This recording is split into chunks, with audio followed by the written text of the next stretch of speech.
জীবন বড় অদ্ভুত, তাই না? আচ্ছা, আপনাদের জীবনে কি এমন কখনো হয়েছে যে আপনি কিছু করেননি, অযথাই হিংসার শিকার হয়েছেন? আমি তো আমার জীবনে অনেক এরকম ঘটনার মুখাপেক্ষী হয়েছি। কিছুই করিনি, অথচ বন্ধুরা হিংসে করেছে। সেখানে গিয়ে হিংসার শিকার হয়েছি। মাস্টারমশাইরা ইচ্ছে করে কম নাম্বার দিয়েছেন। সেখানে গিয়ে হিংসার শিকার হয়েছি।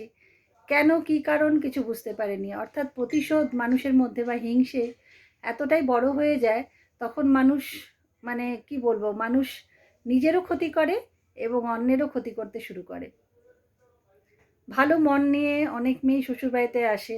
সেখানে শ্বশুরবাড়িতে আসার আগে সে অনেক কল্পনা সাজায় যে আমি এই পাবো, আমার শ্বশুরবাড়িতে আমি এইভাবে সাজিয়ে সংসার করব। কিন্তু সেক্ষেত্রেও সেটা হয় না। হয়তো আপনি মনে করলেন অনেক সেলাই টেলাই করলেন, অনেক কিছু করে অনেকভাবে হাতের কাজ করলেন, করে সাজিয়ে এমব্রয়ডারি করে যে আমি এটা দিয়ে শ্বশুরবাড়ির লোকদেরকে খুশি করব বা তাদেরকে ভালোবেসে কাছের করে নেব। দেখা গেল আপনি কোনো কিছু না করেই অযথা তাদের বিষ নজরে পড়ে গেলেন। তো এরকম বিষ নজরে পড়ার অনেক কিছু আছে আপনার। আমার কাজের জায়গাতে আপনি সেরকম কিছু করেননি। কিন্তু কলিগরা কেন যেন আপনাকে সহ্য করতে পারেন না।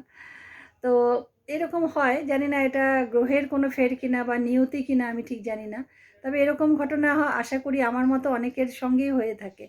তবে একটা কথা আমি সবাইকে বলব, এই যে হিংসাটা এটা কিন্তু মানে নিজেরই ক্ষতি করে। অন্যকে যারা হিংসা করেন সেটা নিজেকেই ক্ষতি করে। অন্যকে যতটা না পোড়ায়, হ্যাঁ, তাকে হয়তো সাময়িক কষ্ট দেয় বা তার সাময়িক ক্ষতি হয়তো আপনারা করতে পারেন।